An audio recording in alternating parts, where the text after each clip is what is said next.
Se você estiver com crianças pequenas por perto, sugiro que você as direcione para outra atividade, que ouça esse episódio com fones de ouvido ou em outro ambiente, devido ao conteúdo que iremos abordar. Para Laura Perry, retransicionar, deixar de viver como homem, voltando a ser mulher que Deus a criou para ser, foi um processo gradual. Ela diz que a escritura foi crucial nessa jornada. E assim, à medida que Deus derramava sua palavra em mim, eu ficava cada vez mais convencida. Percebi depois de um tempo que não podia simplesmente distorcer 1 ou 2 versículos para encaixá-los no que eu acreditava. Toda a Bíblia me dizia que eu não podia ser transgênero.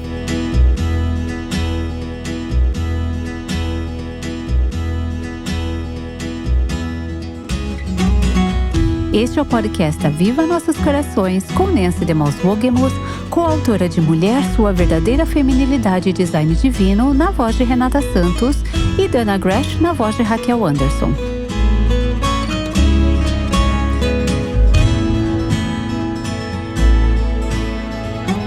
Hoje em dia, você provavelmente tem ouvido termos como disforia de gênero e transgenerismo aparecendo muito em suas mídias sociais e feed de notícia. Ao lermos esses termos, é fácil esquecer que há pessoas por trás das estatísticas, pessoas por trás dos termos. É fácil até que envolva um amigo ou um membro da sua família. Esta semana estamos ouvindo Laura Perry, que passou cerca de 1 década vivendo como Jake, com a identidade de um homem. No episódio passado, a mãe de Laura, Francine, compartilhou a dor que sentiu e o que aprendeu enquanto caminhava por esse momento doloroso. Se você perdeu qualquer um dos últimos programas, você pode ouvi-los no nosso site www.avivanossoscorações.com. Gostaria de enfatizar que é importante abordarmos esses assuntos de uma perspectiva bíblica. É aí que encontramos a verdade. E a verdade não é apenas certa e verdadeira, é também boa e bela.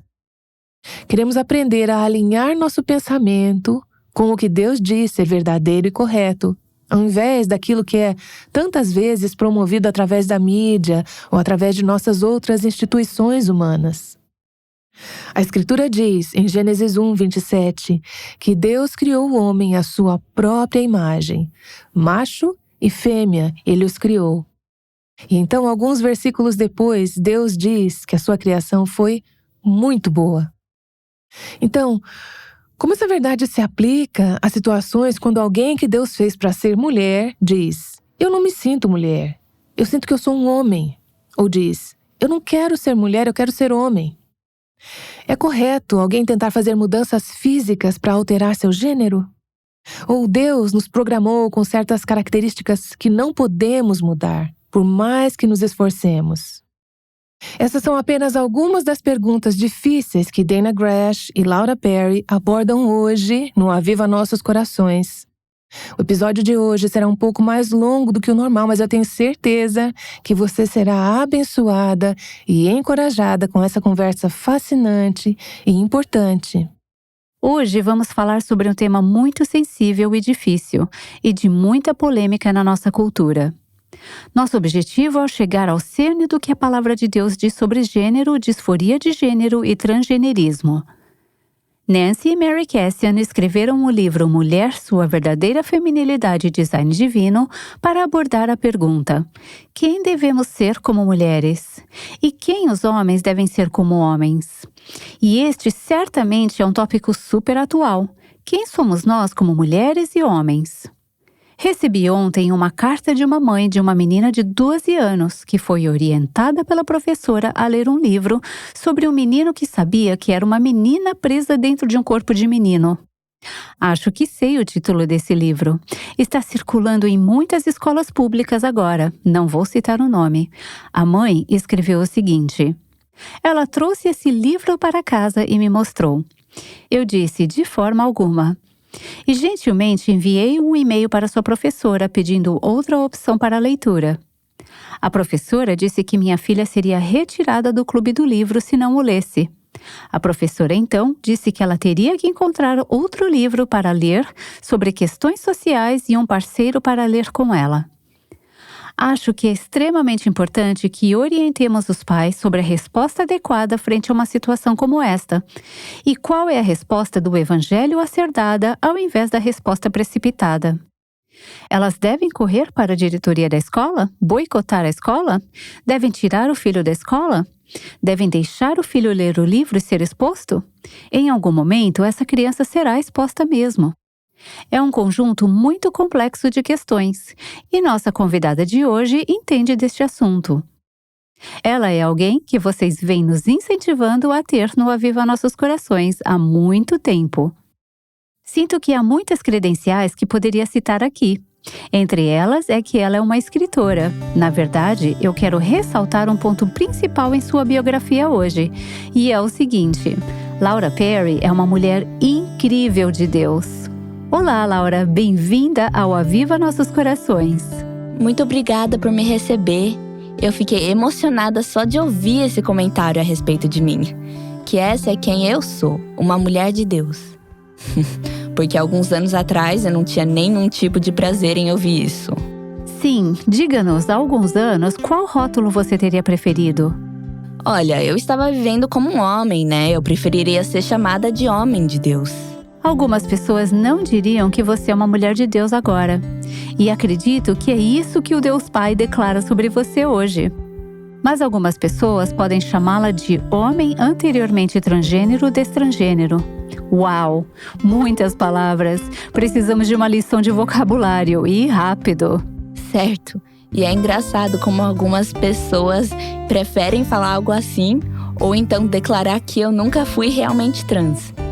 Elas fazem qualquer coisa para dizer algo diferente da verdade, que é, na verdade, que eu era uma mulher que fingia ser homem e agora reivindiquei quem eu realmente sou em Cristo e quem Deus me fez para ser. Para quem não é familiar com este assunto, ajude-nos a entender o termo transgênero. Bem, transgênero realmente é um termo bem abrangente, que mudou ao longo dos anos. Inicialmente, nos anos 70, 80, era chamado de travesti, que significava um homem se vestindo de mulher ou uma mulher se vestindo de homem. Muitas vezes incluindo cirurgias e outras transições médicas também. Transgênero, no entanto, tornou-se uma espécie de termo mais suave, preferível, não carrega tanto estigma e agora engloba todos os tipos de coisas. Realmente, a teologia que usam em relação a isso não faz muito sentido. E ela é sempre contraditória. Eles estão sempre falando sobre como a sexualidade é firme e fixa e não pode ser mudada. E essa é uma das razões pelas quais eles não gostam que ninguém sugira ao contrário, ofereça ajuda ou aconselhamento. Mas ainda assim dizem que o gênero é completamente fluido. Mas há um conflito de todos dizendo que gênero é o que você faz e é o que você sente. Hoje eu me sinto um homem e amanhã eu posso me sentir como uma mulher. No entanto, a realidade é que você não pode ser as duas coisas. Então, Laura, ouvimos sua história nessas duas últimas transmissões do Aviva Nossos Corações, como foi a transição de ser Laura para ser Jake. Laura foi o nome que seus pais lhe deram. Jake foi o nome que você escolheu para si mesma. Quando você fez a transição, você acreditava que ser homem era a sua identidade, que era quem você era. Você se sentia um homem. Você sentia que deveria ter um gênero diferente daquele que seu corpo indicava quando você nasceu. Certo, e eu me lembro de ter tido essa conversa com meus pais no início, quando eu me assumi, né? E eles me lembraram da verdade, de que eles sabiam quem eu era. Eu lembro também de saber que essa era a realidade, mas eu não queria que fosse verdade. Eu continuei tendo que me convencer de que eu era um homem. E olhando agora para o passado, na época eu abraçava esse estilo de vida e eu acreditava que eu fosse um homem preso no corpo de uma mulher, que é exatamente o que essa cultura diz, né? Mas quando eu volto e penso em alguns meses, um ano ou mais antes de assistir esse pensamento, eu percebo que na verdade eu tinha inveja dos homens. Eu odiava ser mulher e por isso eu rejeitava ser mulher. Mas quanto mais eu abraçava essa ideia de que eu poderia me tornar um homem de verdade, mais eu acreditava que essa era a minha verdade. Você sempre odiou ser mulher? Sim, desde muito cedo. Aconteceram muitas coisas ao longo dos anos que reforçaram isso. Acho que a raiva realmente chegou ao ápice ao perceber o quanto eu era maltratada por homens. Esse sentimento não era somente no âmbito pessoal, mas incluía a forma como os homens falavam das mulheres e o jeito como elas nos tratavam. Era como se mulher tivesse acabado de se tornar essa coisa horrível de ser. Eu sentia que era uma maldição ser mulher. Eu sentia que Deus criou os homens e só depois as mulheres como se fosse de sobra. Somente para reproduzir os homens.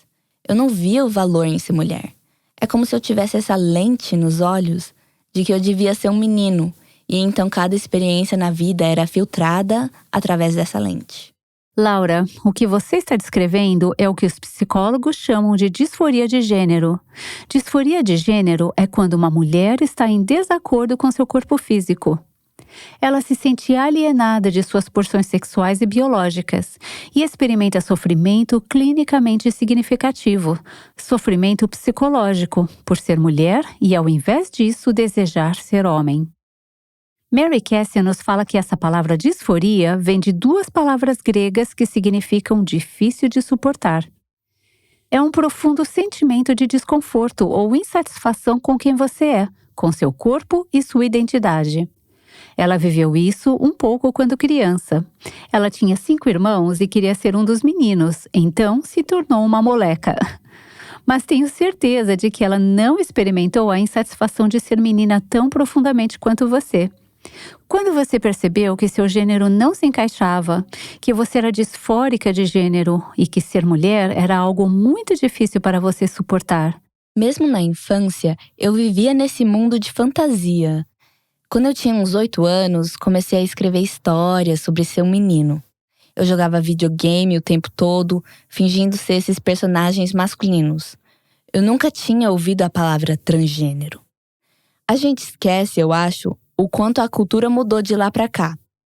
Mas quando eu estava crescendo, eu não ouvia ninguém falando sobre esse assunto. Eu nunca tinha pensado, na verdade, em fazer a transição para o sexo oposto. Era apenas uma espécie de fantasia, um desejo. Eu sabia que eu tinha inveja dos meninos e eu tinha raiva de Deus por ter me feito menina. Aos 25 anos, eu já tinha passado por inúmeros relacionamentos tóxicos e eu estava vivendo em todos os tipos de pecado sexual.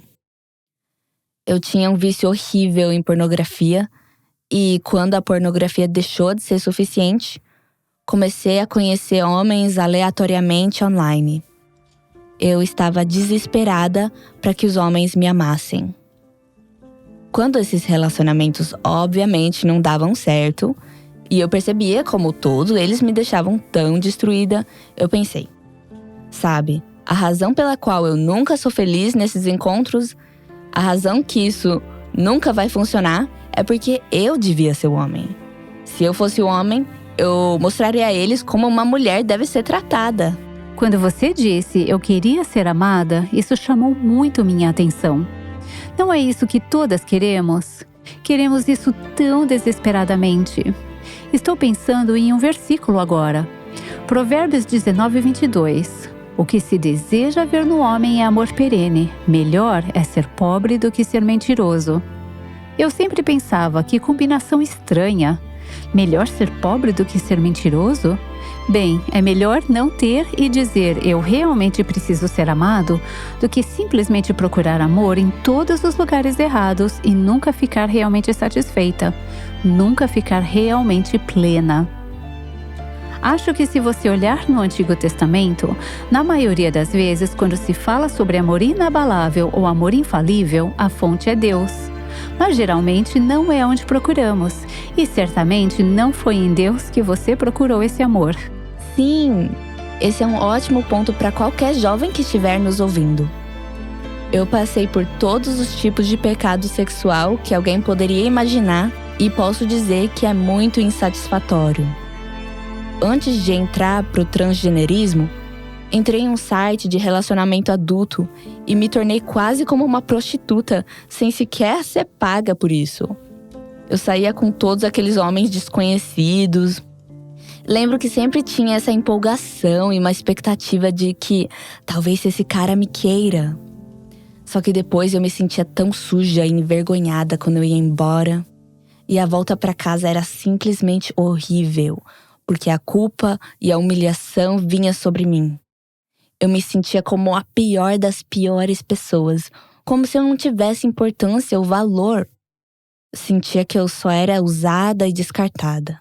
Temos isso em comum, porque eu já estive nessa situação, nesse mesmo lugar, onde usei indevidamente o dom divino do sexo antes de me casar.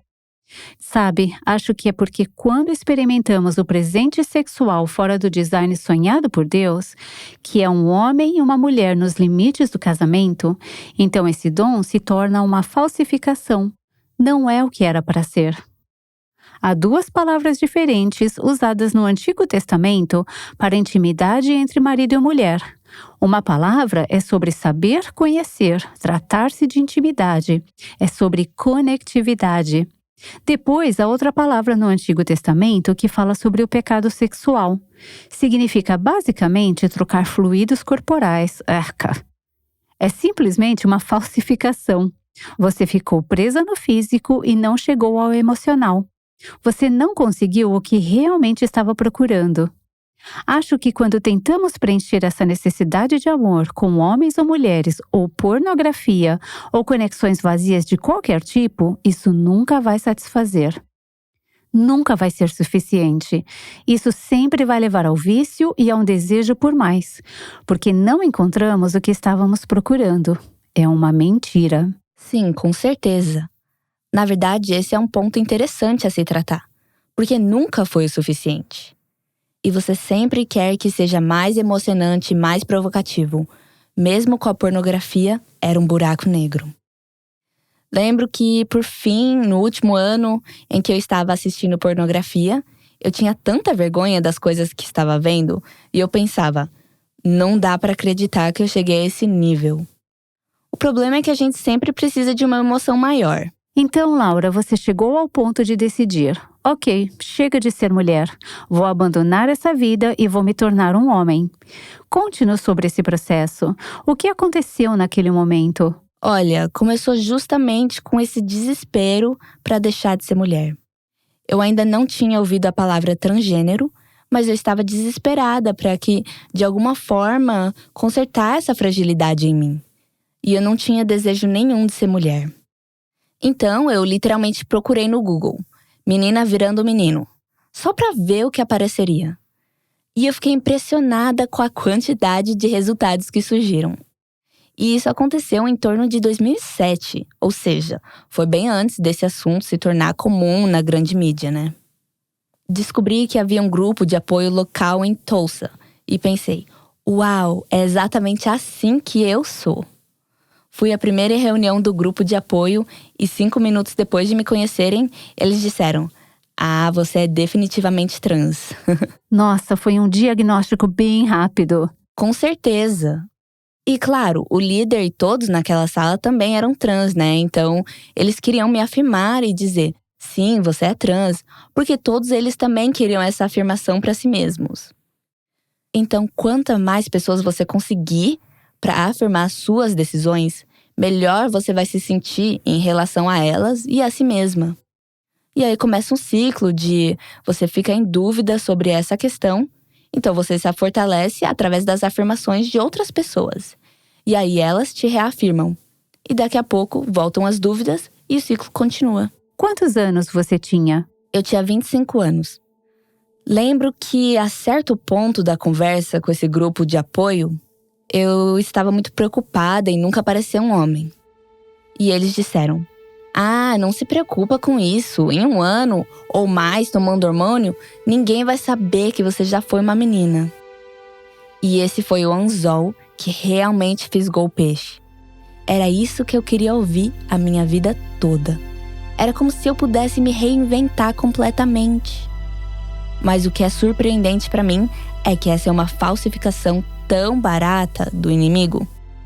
Meu amigo, Dr. Everett Piper, foi o primeiro a me trazer isso à mente. Ele teve uma influência enorme na minha vida. Eu ouvia no rádio, né?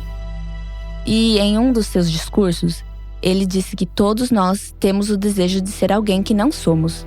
de ser recriados porque devemos nascer de novo, porque estamos nessa natureza caída e não percebemos isso. Então temos o desejo de ser alguém maior do que somos. Mas Satanás está tentando nos vender essas falsificações baratas de que podemos recriar nós mesmos, quando o que precisamos de verdade é de Jesus para as nossas vidas, para nos restaurar a quem fomos criados e destinados a ser. Que pensamento profundo! Todas nós temos o desejo de ser algo que não somos, porque Deus quer nos redimir, nos tornar o que Ele originalmente pretendia que fôssemos. Amo isso! Eu amo o pensamento atrelado a isso. A Bíblia diz que, portanto, se alguém está em Cristo, é uma nova criação. As coisas antigas já passaram, eis que surgiram coisas novas. 2 Coríntios 5,17. Era isso que você procurava, não é, Laura? Era algo que você queria deixar para trás. Sim. É interessante. Sabia que teve um dia de conscientização das trans que foi promovido e discutido no Twitter, onde muitas pessoas trans que estavam retransicionando estavam falando sobre suas experiências? Muitas delas trouxeram a ideia de que a razão pela qual haviam feito a transição era porque estavam tentando colocar um curativo de outro tipo numa ferida profunda e dolorosa. Elas haviam experimentado algum tipo de trauma ou abuso sexual, problemas de saúde mental ou tinham um ódio profundo por seus corpos. Em outras palavras, havia algo muito mais profundo acontecendo em seus corações que mudar seus corpos não resolveria. Você concordaria com isso? Nossa, com certeza. Há uma ferida profunda, desmedida, e baseia-se na autorrejeição. E pode ser por qualquer motivo. Eu não gosto de mim. Não gosto de quem fui criada para ser. Eu não gosto de quem eu sou, então eu vou reinventar alguém que não sinta essa dor. Que as pessoas não odeiam. Você é alguém que as pessoas amam. E na minha cabeça, as pessoas amavam os homens. As mulheres não eram amadas. Mulheres eram usadas e descartadas. Ouvimos isso o tempo todo. Existem várias culturas e ambientes em que as mulheres são extremamente maltratadas e subestimadas. O movimento feminista nos diz que há um sistema patriarcal altamente arraigado que dá vantagem aos homens e trata as mulheres como segundo sexo. Essas mensagens são comuns e nós as ouvimos o tempo todo. E de alguma forma, elas criaram raízes em você em um nível muito profundo. Sim, eu lembro que ainda na época da faculdade, eu estava conversando com uma amiga sobre as minhas opiniões a respeito das mulheres. E eu estava rebaixando e degradando totalmente as mulheres. E me lembro de ter pensado, peraí, eu sou uma mulher. Isso foi antes de eu fazer a transição, né? E eu tinha me tornado basicamente uma mulher machista que odeia mulheres. Eu tinha desenvolvido por causa de experiências da infância e depois das coisas pelas quais passei na adolescência também. Eu reforcei isso com a maneira como ouço homens falando sobre mulheres há anos. E acabei desenvolvendo um profundo ódio pelas mulheres. Sim, é interessante. E eu estou abismada com o fato de você poder entrar em um grupo de apoio trans e em 5 minutos eles te diagnosticarem e dizerem: isso vai resolver todos os seus problemas. E fazer isso soar como algo normal. Você tinha essa antipatia extrema, quase ódio, pelas mulheres, que não é muito politicamente correto em nossa cultura, se assim posso dizer. Por que alguém não disse: temos que consertar essa garota, tem algo de errado com ela? Por exemplo, precisamos ajudá-la a entender o valor das mulheres, mesmo que ela não queira ser uma. Por que isso não fazia parte da conversa? Acho que isso volta à questão sobre como eles têm que se autoafirmar. Você não quer invalidar a transição de outra pessoa, porque isso pode levantar dúvidas sobre o fato de que talvez você também não seja trans. Assim, afirmando um ao outro como trans, eles reforçam sua própria ideologia e sua própria crença em si mesmos como trans, porque ninguém quer encarar o sofrimento. É difícil, muito difícil enfrentar a dor. E eu não queria tentar consertar essa menina ferida, porque eu achava que ela não tinha valor. O que eu precisava é ser outra pessoa. Acho que parte dos primeiros anos, quando eu já queria ser meu irmão quando criança, aconteceu algo que realmente reforçou essa ideia de que mulher não era boa. por volta dos 8 anos de idade.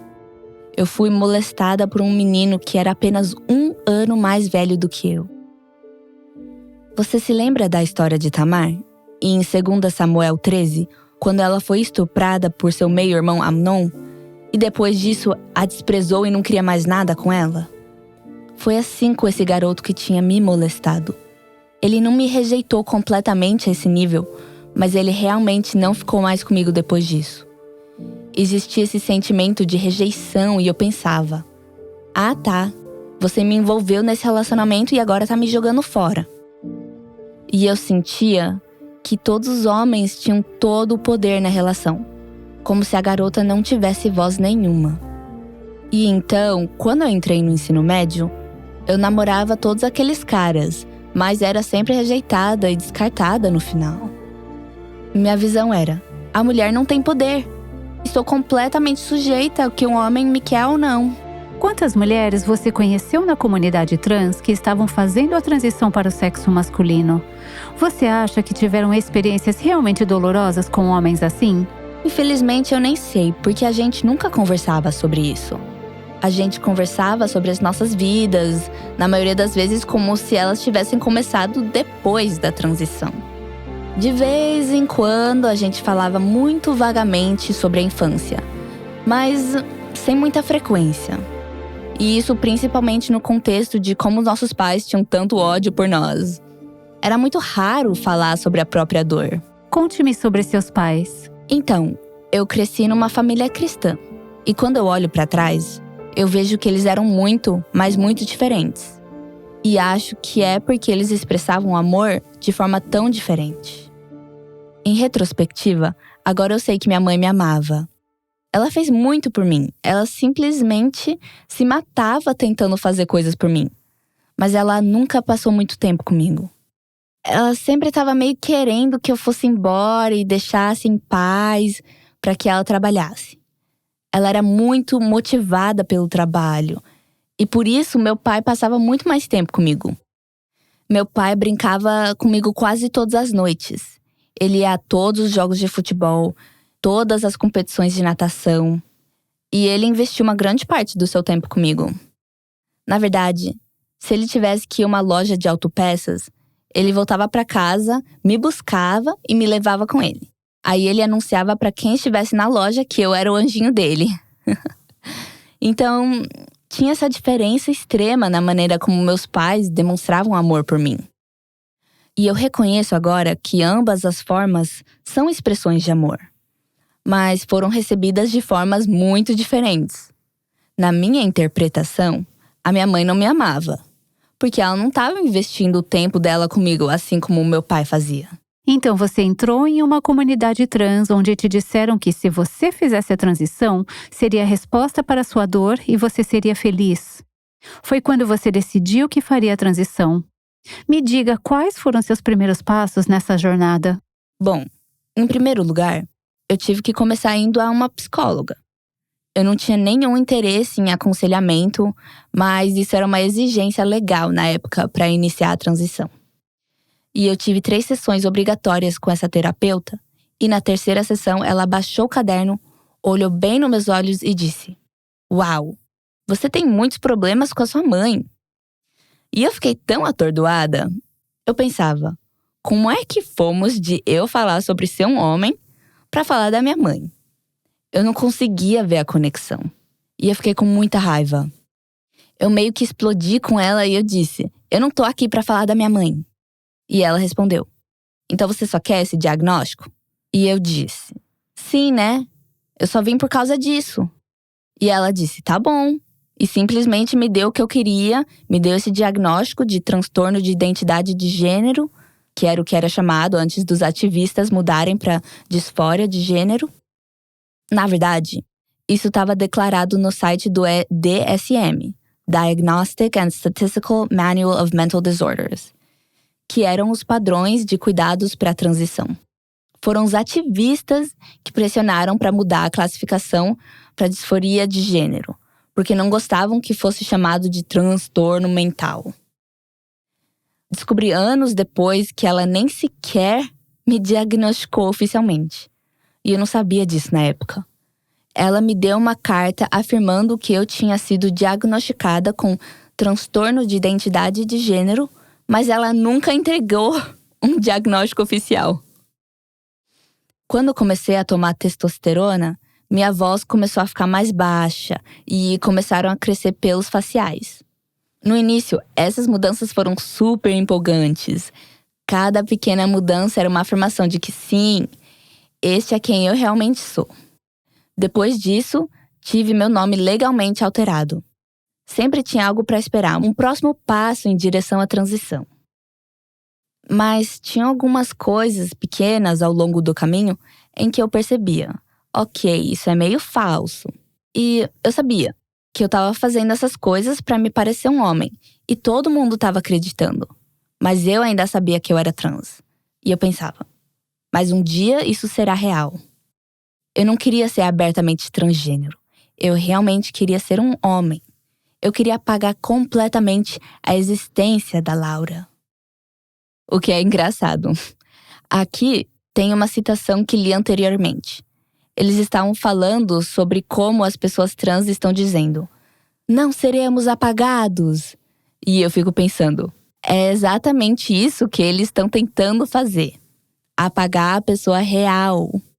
Somos nós, os cristãos, quem tentamos não os apagar. Mas naquele momento, eu não queria nenhuma lembrança da Laura. Na verdade, se tornou difícil até mesmo de estar perto dos meus pais e da minha família, porque eles eram um lembrete da verdade de quem eu era. Então, eu também quero que isso seja um encorajamento para os pais e familiares, se seus filhos que estão se identificando como trans e não estão querendo estar perto de vocês. Há algumas batalhas acontecendo. 1. Eles não querem ser lembrados de seu lugar na família, das memórias, de quem eles realmente são. Mas também há uma batalha espiritual. Você tem o Espírito Santo. E eles estão provavelmente lidando com espíritos demoníacos. Eu sei que eu tava. E eu presenciei essa escuridão. Eu vi fotos de pessoas antes de fazer a transição. E depois, quando elas começaram a transição. E há uma escuridão que vem sobre seus olhos. Para os membros de famílias que têm um irmão, uma irmã ou um filho em transição, um tio, parece que muitos membros da família se afastam dessa pessoa. Mas pelo que você está dizendo, me faz chegar à conclusão de que isso não pode ser uma boa ideia. Em termos de compaixão, não sei como faria isso com um dos meus filhos, independentemente do que eles estivessem passando. Não consigo imaginar, mas nunca passei por essa experiência. Seus pais não fizeram isso. Deve ter sido um caminho difícil. Mas me parece, pelo que você está relatando, que foi bom estar com eles do ponto de vista de transformar sua mente, porque isso a lembrou de quem você realmente é. Sim, eu era constantemente lembrada de quem eu realmente era. Só de estar perto deles me lembrava de que eu era filha deles, e eu não gostava disso. Na época, eu provavelmente diria que o meu incômodo acontecia porque eles se recusavam de me chamar de Jake e não usavam meus pronomes masculinos. Mas a realidade era que só de estar na presença deles me lembrava de quem eu era de verdade. Eles não precisavam falar nada, porque eu tinha todas as lembranças e sempre havia esse conhecimento interno. Na verdade, há tanta coisa acontecendo na mente de uma pessoa trans que ninguém percebe, porque ela nunca vai contar pra ninguém. Ou pelo menos a maioria das pessoas não vão contar, né? Então tinha essa lembrança constante de quem eu era de verdade. E eu sei que muito disso é resultado de oração, mas acho que parte disso é natural também. Tipo, toda vez que você se olha no espelho, toda vez que você vai ao banheiro, enfim, tem tantos lembretes diários de que o que você está fazendo é falso. Mas você sempre espera que um dia seja real. E isso te motiva a continuar no processo. Então você fica meio que como numa gangorra.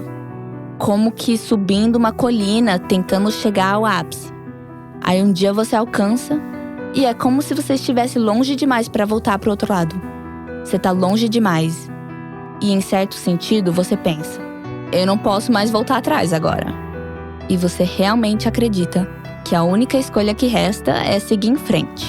Você não se sentia completamente como um homem, Laura. E ainda assim queria agir como um homem. Então você buscou um relacionamento com uma mulher. Na verdade, ela era um homem que tinha feito a transição para ser mulher. Essa acabou sendo uma relação próxima e amorosa. Fale-nos sobre isso. Foi bem interessante, porque acho que conseguimos meio que nos validar. Tínhamos esse entendimento mútuo, eu acho. Porque muita gente não entende como é a transição. Mas a gente tinha um ao outro. E foi interessante a maneira como o Senhor o usou. Ele era um ele biológico, mas vivendo como uma ela, certo? Certo? Sabe, isso é um incentivo para os pais.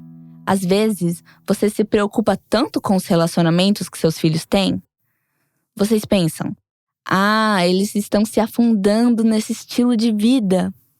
Mas, por causa das orações dos meus pais, tudo que estava acontecendo na minha vida, o fato de eu estar me entregando mais àquele estilo de vida, o Senhor estava usando para me mudar e para me atrair para Ele. Então, meu parceiro, na verdade, você não vai acreditar, foi um dos únicos que eu conheci naquele estilo de vida que era conservador. Você quer dizer conservador no sentido de político e não teológico, certo? Sim, politicamente conservador. Falo isso independente da preferência política dos nossos ouvintes. Esse não é o ponto. Mas o posicionamento dele foi o que realmente começou a despertar esse interesse em mim. Eu queria entender por que ele estava disposto a se posicionar contra toda a comunidade. Eles odiavam e o viam como um traidor, porque ser conservador é como uma traição. Mas ele não se importava, porque era nisso que ele acreditava. E foi assim que eu comecei essa jornada de busca da verdade. Mesmo que eu realmente não estivesse buscando a verdade sobre a minha identidade. Eu estava buscando a verdade politicamente falando, né? Então a gente começou a conversar muito sobre política e eventualmente eu comecei a realmente buscar a verdade. Isso foi anos antes de eu sair desse estilo de vida. Então meu parceiro também era como um espelho para mim. Porque eu podia ver a verdade nele, que eu não podia ver em mim mesma. E eu lembro que eu pensava, por que isso não é real pra ele? Era tão óbvio que ele era um homem se vestindo de mulher. E ele tava usando peruca e maquiagem, sapatos bonitos e tudo. Mas ele não era mulher. Ele tinha contato com a própria família? Não. Na verdade, isso é bem interessante, porque ele estava super isolado da família. A mãe dele faleceu quando ele tinha 7 anos. E ele compartilhou comigo uma vez que provavelmente foi a partir daí que vieram muitos de seus sentimentos como transgênero. Ele era o mais velho de 4 meninos e acho que ele meio que assumiu o papel de mãe. Foi uma perda muito traumatizante. O pai dele faleceu quando ele tinha 19 ou 20 anos e depois disso, cada irmão foi morar num lugar diferente do mundo. Mas um dia, um dos irmãos de quem ele era mais próximo na infância apareceu na nossa casa, de repente. Então, Steve correu para se desfazer das roupas femininas e tudo mais. Pude perceber que depois disso, Steve realmente começou a perder interesse pela identidade transgênero. Mas ele demorou muito para admitir isso. Você está dizendo que isso foi resultado da interação com o irmão dele? Eu acho que sim. Vendo o irmão dele, trouxe a memória de quem ele era. E eu acho que isso era uma conexão pela qual ele realmente estava faminto. Sabe, eles estavam separados há tanto tempo, e é como se isso lembrasse, ou talvez como se essa visita tivesse dado a ele aquela identidade de ser o irmão, sabe? Entende o que eu quero dizer? O encontro evocou aquela identidade verdadeira.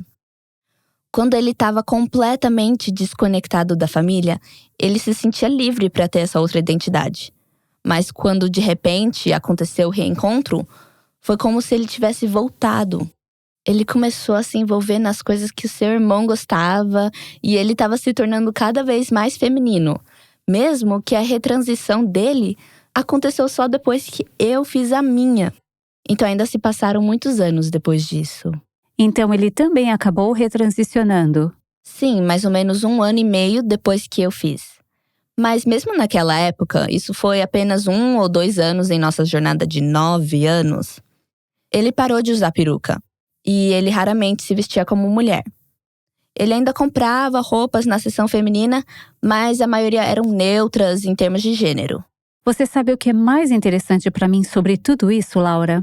É ouvir como Deus está presente em sua história e como Ele está trabalhando soberanamente através das circunstâncias em sua vida e através das orações dos seus pais e da sua tia. Talvez eles estivessem se sentindo desesperados. Talvez eles sentissem que Deus não estava fazendo nada, porque ao olhar humano, parecia que você estava se enredando cada vez mais profundamente no estilo de vida transgênero. E, no entanto, de alguma forma, Deus estava trabalhando em meio a tudo isso. É incrível para mim que Deus nos ama independentemente das escolhas que fazemos.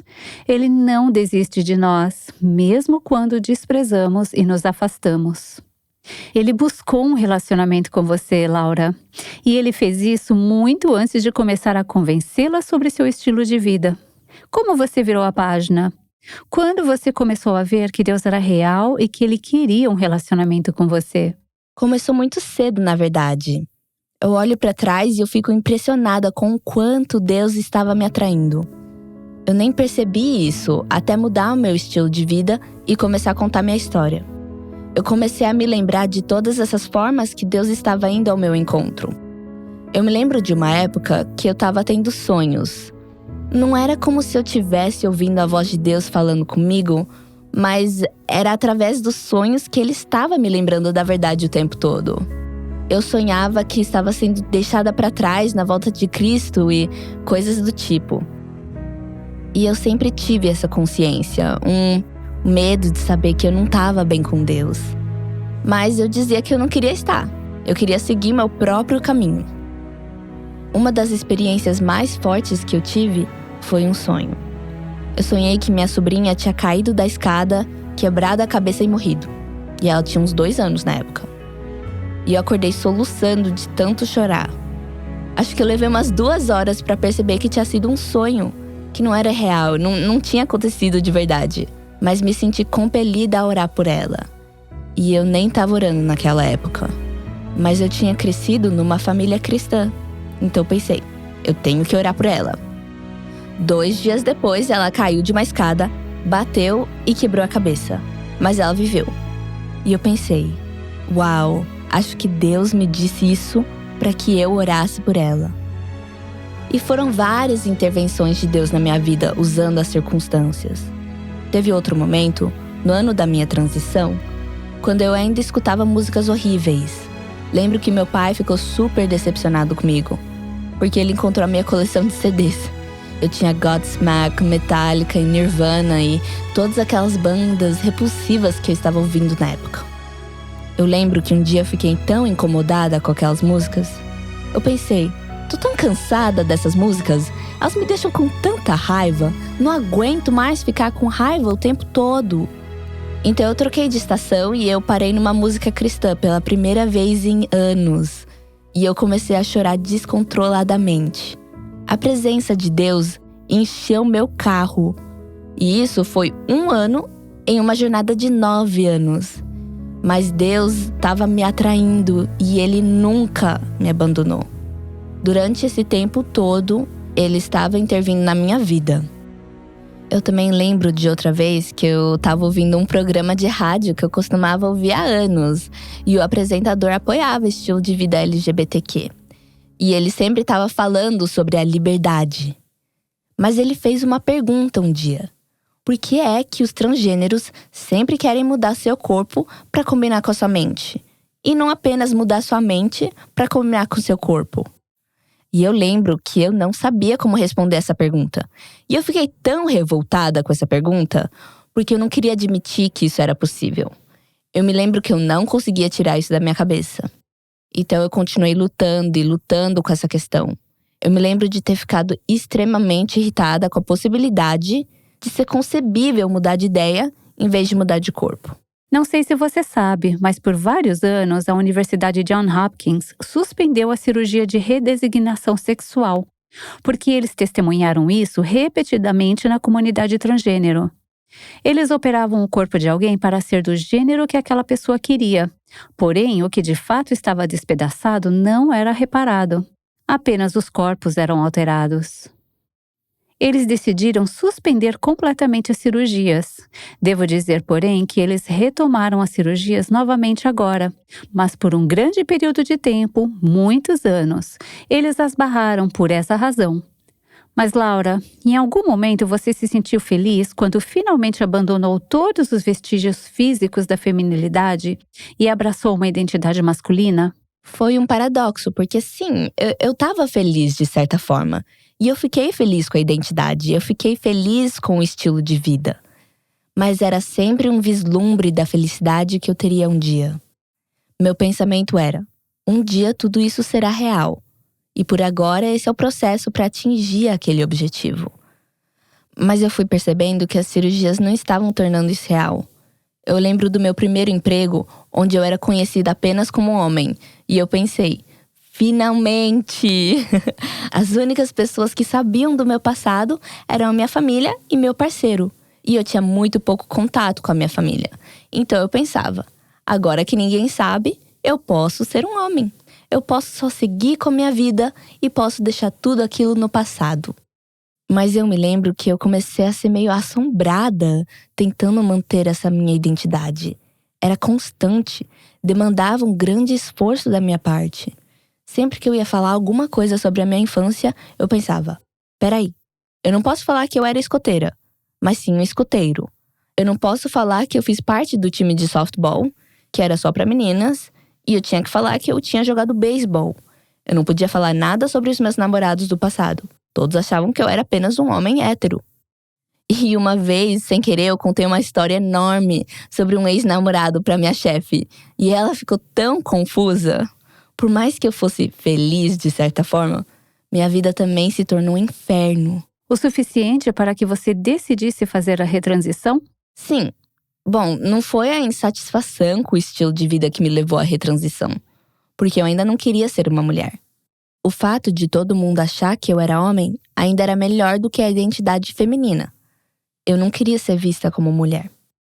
Na verdade, não tem outra explicação, a não ser o fato que Deus se apoderou do meu coração. Começou a me transformar e eu entendi que Ele estava me atraindo. E foi aí que Ele realmente me levou a retransicionar e retornar quem Ele tinha me criado para ser. Finalmente eu percebi que porque Ele havia me criado, somente Ele poderia definir quem eu era. E tem um versículo em Isaías 29:16, que diz: vocês viram as coisas de cabeça para baixo, como se fosse possível imaginar que o oleiro é igual ao barro. Acaso o objeto formado pode dizer àquele que o formou, ele não me fez? E o vaso poderá dizer do oleiro, ele nada sabe? Foi a esse ponto que cheguei. Eu pensava, bom, eu posso me identificar com o que Deus me fez para ser, ou eu posso continuar a me definir. Mas eu sabia que isso nunca seria real. Laura, quando você teve esse encontro real com Deus, você ainda era o Jake. Quando Ele a chamou e a atraiu para a fé em Jesus, você era Jake. E então você começou a crescer espiritualmente, mas demorou um pouco até você admitir sua culpa e chegar ao ponto de perceber que precisava lidar com a questão de sua identidade sexual e o fato de você se ver como homem. Conte-nos como isso aconteceu. Sim, eu fui sendo confrontada. Levou mais ou menos 1 ano e meio entre a minha salvação e o processo de reversão. Deixe-me pausar por um segundo, porque muitas pessoas vão achar difícil acreditar nisso. Então conte-nos, quão genuína foi essa salvação? Era real?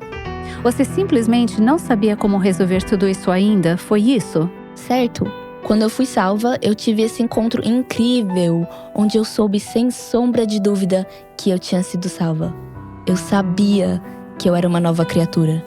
Meu coração estava completamente transformado. Voltei ao trabalho e tudo que eu queria fazer era ouvir os hinos e ler a Bíblia, e tudo foi voltando. Liguei para minha mãe para contar o que havia acontecido, e ela teve certeza da minha mudança só de ouvir o tom da minha voz. Lembro que assistia todos os tipos de filmes de terror e coisas assim à noite, e me lembro de ser confrontada pelo Espírito Santo numa noite e pensei, opa, Deus está me transformando agora.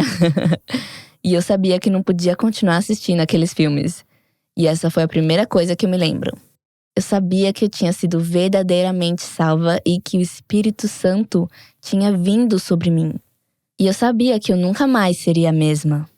Eu fui logo convencida sobre o estilo de vida que eu estava vivendo, mas eu não sabia o que fazer a respeito. Eu parei de assistir pornografia e tentei limpar minha vida. Eu fazia de tudo o que eu podia, exceto lidar com essa identidade transgênero, porque eu não achava que tinha mais nada que eu pudesse fazer sobre isso. E eu me sentia como se eu estivesse presa mesmo. Eu passava o dia ouvindo a Bíblia em áudio ou algum estudo bíblico de algum tipo, literalmente o dia todo, todos os dias. Deus estava derramando sua palavra em mim. Um dos versículos da minha vida é o Salmo 107:20, que diz: Ele enviou a sua palavra e os curou, e os livrou da morte. Então, à medida que Deus derramava a palavra em mim, eu ficava cada vez mais convencida. E percebi depois de um tempo que eu não podia simplesmente distorcer 1 ou 2 versículos para se encaixarem no que eu acreditava. E a Bíblia inteira estava me dizendo que eu não podia mais ser transgênero. Porque a Bíblia toda fala sobre o Deus Criador, que Ele é o Senhor e Mestre. Devemos segui-lo e Ele nos ama e cuida de nós. E quer um relacionamento conosco, mas tem que ser em seus termos. E eu não queria lidar com o meu pecado. E eu tava ficando brava com Deus em certo ponto, porque eu pensava, o que é que eu posso fazer? Vou aparecer no meu trabalho com um vestido e dizer, brincadeirinha, na verdade eu sou uma menina, desculpa. Desculpa, eu menti pra todos vocês por 4 anos, entendeu? Eles nem imaginavam que eu fosse trans. E o que fazer com seu parceiro? Essas foram questões profundas em seu coração que precisavam ser resolvidas. Certo, com certeza. Laura, eu só quero rebobinar a fita aqui, de volta ao ponto em que você realmente decidiu vir a Cristo. Você estava vivendo o estilo de vida trans. Você estava se apresentando para o mundo como um homem.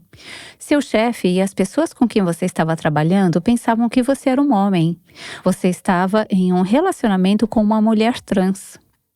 Então, sua mãe pediu que você a ajudasse com o site dela de estudo bíblico e a palavra de Deus começou a trabalhar em seu coração. Em que momento você disse sim a Jesus? Você se lembra desse momento? Sim, na verdade foi um processo de alguns meses em que ele realmente estava começando a me tirar daquela vida. Em um momento determinado, acho que até me libertei de um espírito demoníaco. Houve uma diferença da noite para o dia no meu pensamento. Era como se os meus olhos tivessem sido abertos. Foi como aconteceu com o apóstolo Paulo quando as escamas caíram dos seus olhos, em Atos 9:18. E eu estava tão convencida de que não podia mais ser transgênero que eu assinei o boicote de um rádio que eu escutava contra a Target, por causa de suas políticas de uso do banheiro. A Target estava permitindo que qualquer pessoa entrasse em qualquer banheiro, independente de estarem passando pela transição ou não. Qualquer um podia simplesmente dizer, eu sou uma mulher hoje, e entrar no banheiro feminino. E eu assinei o boicote à Target, porque eu sabia que não poderia mais ser transgênero, mas não sabia o que fazer a respeito. Na minha mente, eu não podia ser mulher novamente, então era como se eu estivesse desesperadamente esperando que, de alguma forma, Deus me deixasse esquecer tudo isso e me permitisse viver como se eu fosse um homem. Mas ele continuou tocando no meu coração. Eu lembro que um dia eu liguei para minha mãe para perguntar o que ela estava ensinando no seu estudo bíblico. E ela estava ensinando sobre o Tribunal de Cristo. E eu fui super confrontada pelo que ela me falou. Fui para casa e me joguei no chão. Eu sabia que não estava bem com Deus. Por mais que eu fosse zelosa pelo Senhor e estivesse compartilhando minha fé com os meus amigos, eu sabia que ainda estava vivendo para minha própria carne de muitas maneiras. Então eu disse, Deus, o que o Senhor quer de mim?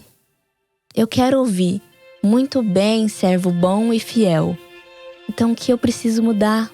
Então o Senhor me fez essa pergunta. Ele disse, se você estivesse diante de mim hoje à noite, qual nome você usaria? E eu disse, mas espera aí, isso não é justo. Eu sei que eu errei. Eu sei que eu não deveria ter feito a transição. Mas agora é tarde demais. Mas eu sabia que ele não ia me chamar de Jake. Ele me lembrou de João capítulo 1, onde as escrituras dizem, O próprio Jesus Cristo é o Criador. E ele disse: você não pode alegar que me ama e, no entanto, rejeitar a minha criação. Teve até um momento que eu pensei que estava sendo condenada. E eu pensei, não tem esperança para mim.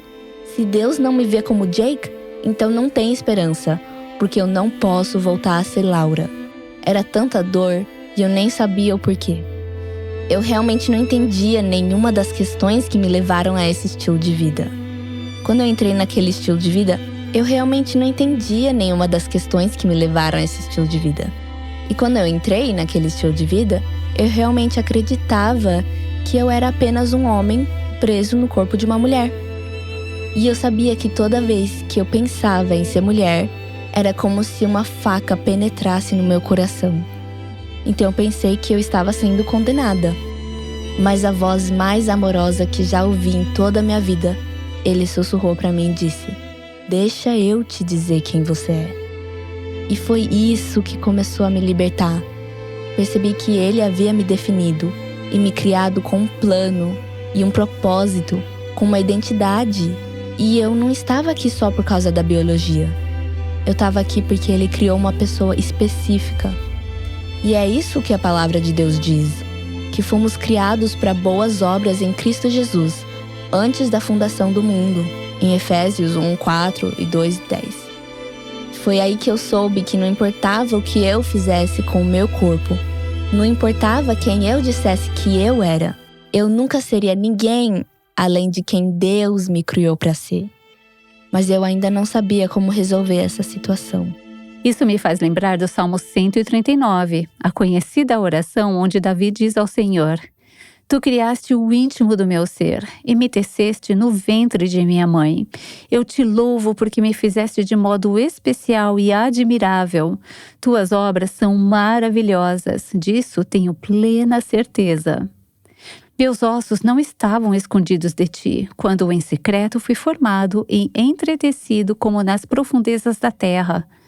Os teus olhos viram o meu embrião. Todos os dias determinados para mim foram escritos no teu livro antes de qualquer deles existir.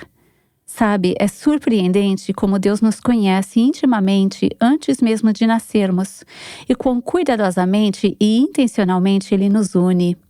Acho que aquele que nos projetou é quem nos define. É o que declara o testemunho de Laura.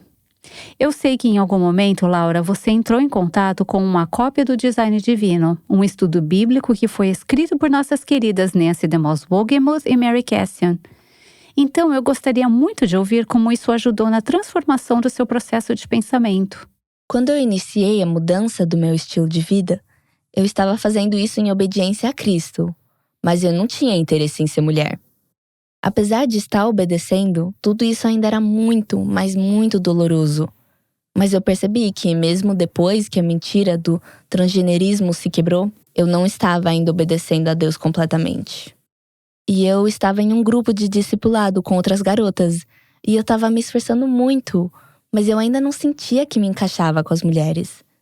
Meu pensamento era: isso é apenas a minha cruz para carregar.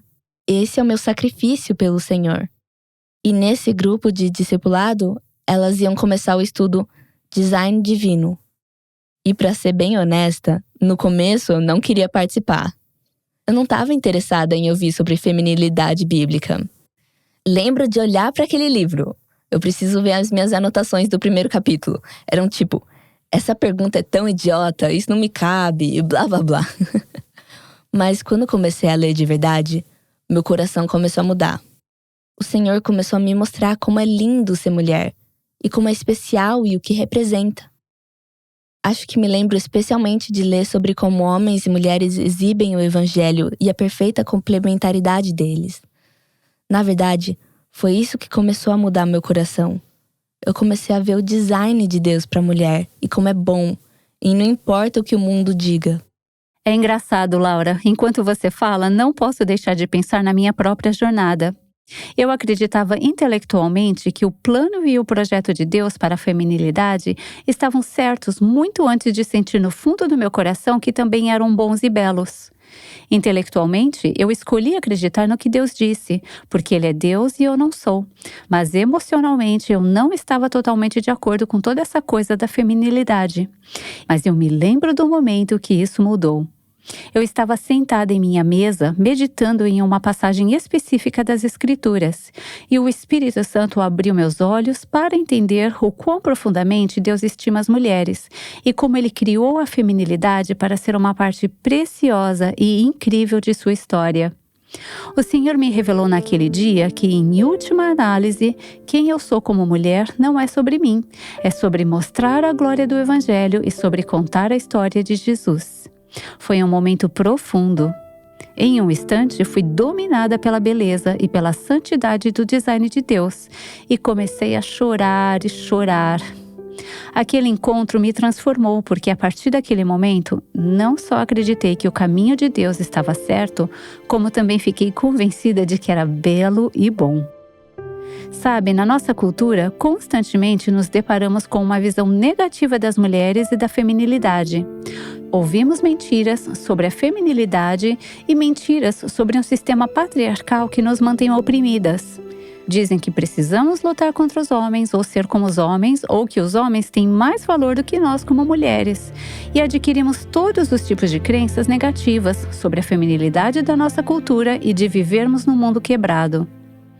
E quando Cristo começa a desembrulhar isso e remover as camadas, os nossos olhos são abertos e pode ser doloroso, mas também traz cura e redenção.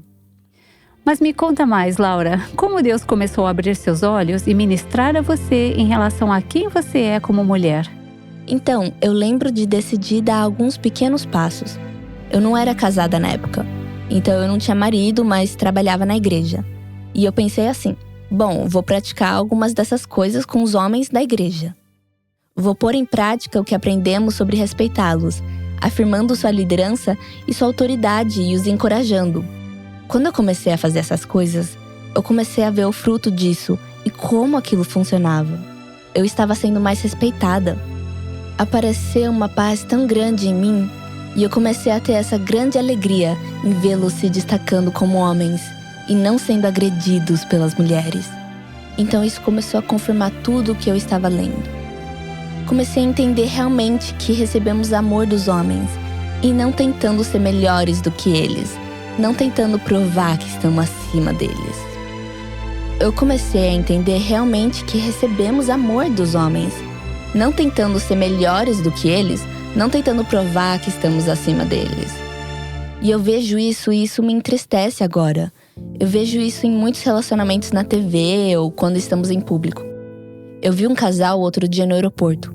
A mulher estava falando tudo pro homem, tudo que ele devia fazer. Ele estava seguindo essa mulher como se fosse um cachorrinho perdido, como se ele não tivesse nada a dizer sobre nenhum assunto. E ela corrigia ele em tudo. E eu fiquei pensando, essas mulheres estão tão perdidas. Elas querem desesperadamente ser amadas e, no entanto, estão extrapolando sua autoridade. Elas estão tentando derrubar os homens para que elas possam ser erguidas, mas isso é o oposto do que precisamos. Eu descobri que, ao encorajar os homens e ao afirmá-los, eles por vez me respeitariam. E isso se tornou uma bela representação do que eu acho que Deus projetou com Adão e Eva. Sim, voltemos a Adão e Eva. Quero voltar ao início, porque honestamente foi isso que Jesus fez. Quando ele estava andando pelas ruas, alguns fariseus vieram até ele para tentar prendê-lo.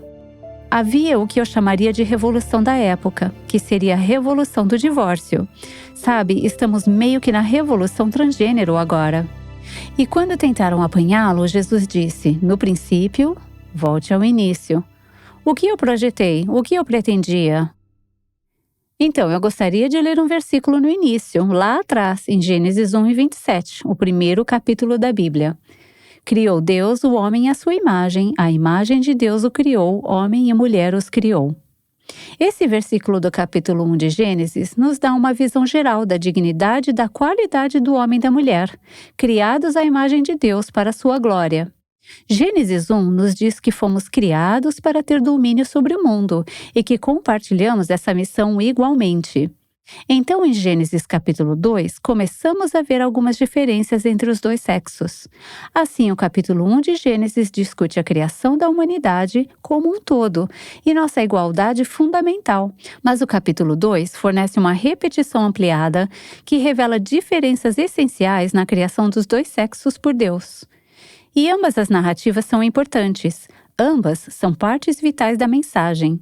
Primeira parte, estamos juntos nisso como humanos. Deus vê o homem e a mulher como um todo igual, unido e indivisível. Nós somos iguais.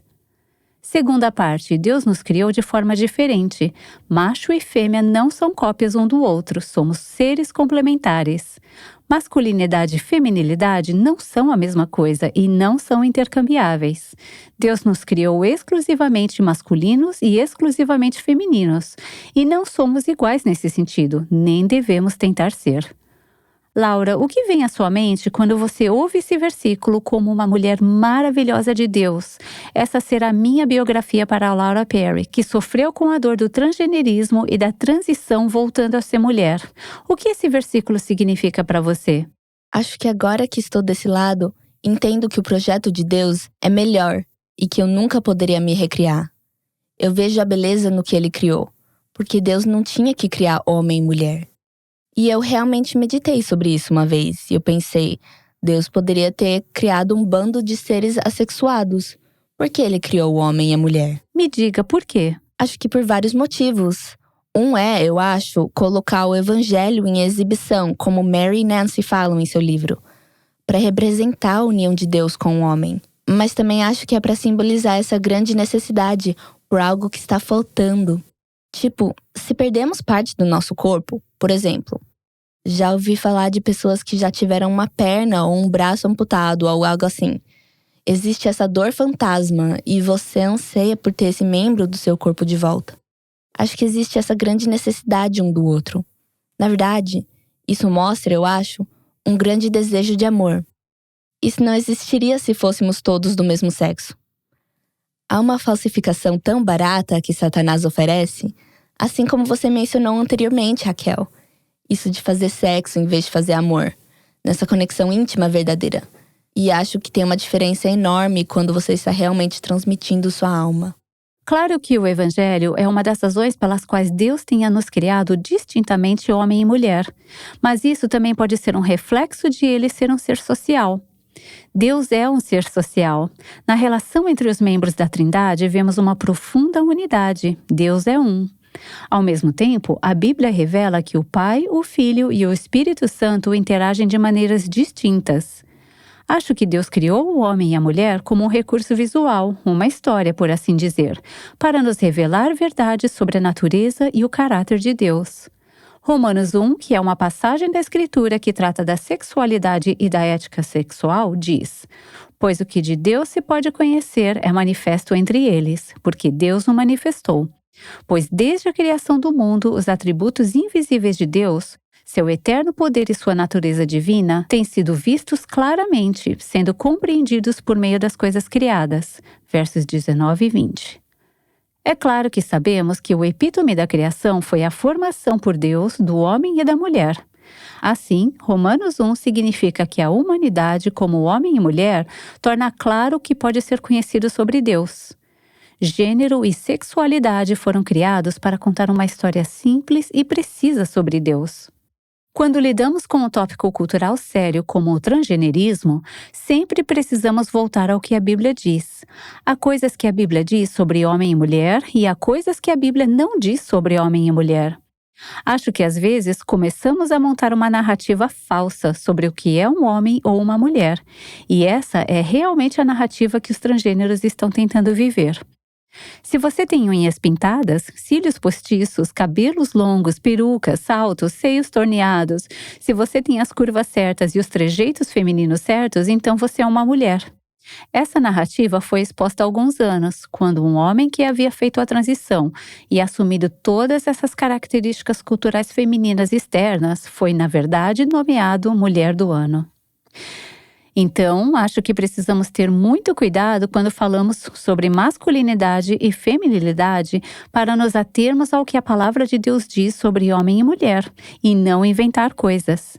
Porque ser mulher não é corresponder a um certo estereótipo cultural. Não invente coisas. Eu não tenho que usar rosa, eu não tenho que usar rosa. Posso estar na minha garagem e construir coisas com as minhas ferramentas elétricas. Sou uma boa eletricista, ou eu gosto de dirigir meu trator. Bom, é isso. A feminilidade bíblica não se trata de abraçar todas as armadilhas culturais estereotipadas externas da feminilidade. Em vez disso, trata-se de chegar ao âmago de quem Deus nos criou para ser. A Bíblia desafia as mulheres biológicas a descobrirem quem Deus as criou para serem como mulheres, e os homens biológicos a descobrirem que Deus os criou para serem como homens. Laura, quando você estava lutando com isso, estudando a Bíblia fervorosamente e sobre o design divino, qual parte que saltou para você de modo que você começasse a reconhecer? Sim, isso combina com quem eu sou. Na verdade, acho que a primeira parte que realmente começou a mudar o meu pensamento foi quando o livro estava falando sobre quem um homem realmente é. Lembro-me de ler aquilo e dizer, eu não sou assim. E esse capítulo era, na verdade, antes de chegar às mulheres. E acho que tem tanta beleza nisso, porque à medida que eu comecei a reconhecer o quão bom o homem era, e perceber que isso não era eu comecei a desejar ter esse relacionamento, em vez de desejar que aquilo fosse eu mesma. Porque reconheci que aquela descrição não era minha. Todo crédito pela transformação que ocorreu na vida de Laura Perry vai para o Senhor. Mas que privilégio é para o Aviva Nossos Corações desempenhar um papel nessa história, ser uma das ferramentas que Ele usou para trazê-la de volta para si mesmo. Laura estará de volta em instantes para orar. Antes disso, Nancy, eu tenho algo ardendo em meu coração, e é isso. O estudo que ajudou Laura a ver como homens e mulheres devem ser se chama Mulher, Sua Verdadeira Feminilidade e Design Divino. Claro, Nancy, você e Mary Cassian escreveram esse estudo juntas, especificamente para combater as mentiras e equívocos sobre o que realmente significa ser um homem ou uma mulher, à luz da verdade do que a palavra de Deus tem a dizer. Aqui está o que está ardendo em meu coração. Em primeiro lugar, toda mulher que nos ouve precisa desse estudo agora, porque precisamos estar teologicamente fundamentadas na verdade do que a palavra de Deus diz sobre ser mulher. Mas mais do que isso, quero implorar a você. Se você tem uma filha ou neta adolescente ou é uma líder de grupo pequeno para mulheres jovens ou em idade universitária, elas precisam estudar sobre isso. Sim, é escrito para mulheres, mas elas são plenamente capazes de digerir esse rico alimento espiritual. Devemos fornecer isso a elas, porque elas estão na linha de frente dessa batalha. Essa questão só vai ficar mais difícil e precisamos equipá-las. Então, se você gostaria de revisar o que a palavra de Deus diz sobre ser uma mulher por si mesma, ou se você sente um chamado para conduzir esse estudo com um grupo de moças ou colegas, visite nosso site www.avivanossoscoracóis.com/livros e procure o livro Mulher, Sua Verdadeira Feminilidade e Design Divino. Embora esse estudo tenha sido escrito há vários anos, acho que nunca foi tão necessário e tão relevante quanto hoje. É necessário que estejamos preparadas para responder às perguntas da próxima geração em relação a esse assunto. Perguntas como: os familiares de alguém que adotou uma identidade transgênero devem chamá-lo de ela ou ela de ele? E o que você deve dizer a alguém que diz: eu nasci assim? Bem, essas são apenas duas das questões práticas que vamos abordar no próximo episódio, aqui no Aviva Nossos Corações. Espero que você se junte a nós. Estou pensando agora na mulher que está ouvindo e que não está confortável com quem ela é como mulher. Ou talvez até mesmo no homem transgênero que está ouvindo e sente um eco do chamado de Deus no fundo de seu coração. Ou na avó que está orando por aquela neta querida, ou na mãe que encharca o seu travesseiro com lágrimas todas as noites. Laura, eu gostaria de saber se você poderia orar por elas, para que elas encontrem a paz que eu posso ver em seu rosto lindo, lindo. Devo dizer que não consigo imaginá-la como homem. Você é uma mulher fofa, bonita e radiante. E eu posso ver a luz de Cristo brilhando em você. É um milagre. E eu olho para minha própria história e fico impressionada com o que Deus fez. Já se passaram mais de 5 anos desde que eu deixei esse estilo de vida. E honestamente, eu nunca acreditei que eu chegaria neste ponto. E eu não achava que voltaria a me parecer como uma mulher. Eu não achava que me sentiria como uma mulher de novo. E de verdade, eu deixei aquele estilo de vida para ser obediente a Cristo e fiquei maravilhada com o que Ele fez. E descobri que quanto mais confio nele, quanto mais ando pela fé, quanto mais lhe rendo tudo e entrego tudo por ele, mais ele se mostra fiel. Que dádiva de esperança! Vamos orar? Vamos. Pai Celestial, nós agradecemos por todas que estão ouvindo agora. Eu te agradeço, Senhor, porque todas estão aqui por um chamado divino, por uma razão ou outra. O Senhor não comete erros. Oro para que este programa seja um grande incentivo para elas. Senhor, para aquelas que estão lutando, talvez elas vejam alguma esperança. Que elas percebam que podem voltar a quem Tu as criaste para ser. Que elas não estão muito longe. Que Tu podes curar toda dor e ferida interior. Mesmo quando eu esqueci de mencionar que o Senhor redimiu e restaurou meu relacionamento com a minha mãe completamente. O Senhor me deu um grande amor por ela e pelas mulheres. E o Senhor restaurou os anos que os gafanhotos comeram. Oro por aqueles que estão orando por seus queridos para que tenham essa esperança, que não desistam dos seus queridos, que não desistam de quem estão orando, como sendo pessoas que Deus criou. Ajude-as a se manterem fortes e não abraçar a ideologia do diabo para concordar com as mentiras, mas a permanecerem firmes na fé, no amor e na compaixão. Senhor, dai-lhes forças para trilhar esse caminho duro de amor e de verdade. Oro que o Senhor nos ajude a nos aproximar desse relacionamento com o Senhor.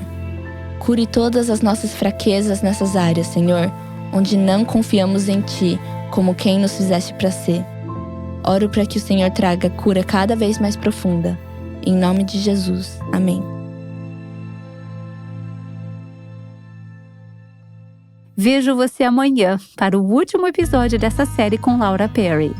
Amanhã, Laura estará de volta para nos ajudar a entender mais sobre as lutas que ela enfrentou, que a fizeram sentir confusão sobre sua identidade sexual, e dará ótimos conselhos sobre como ajudar outras pessoas que enfrentam problemas semelhantes.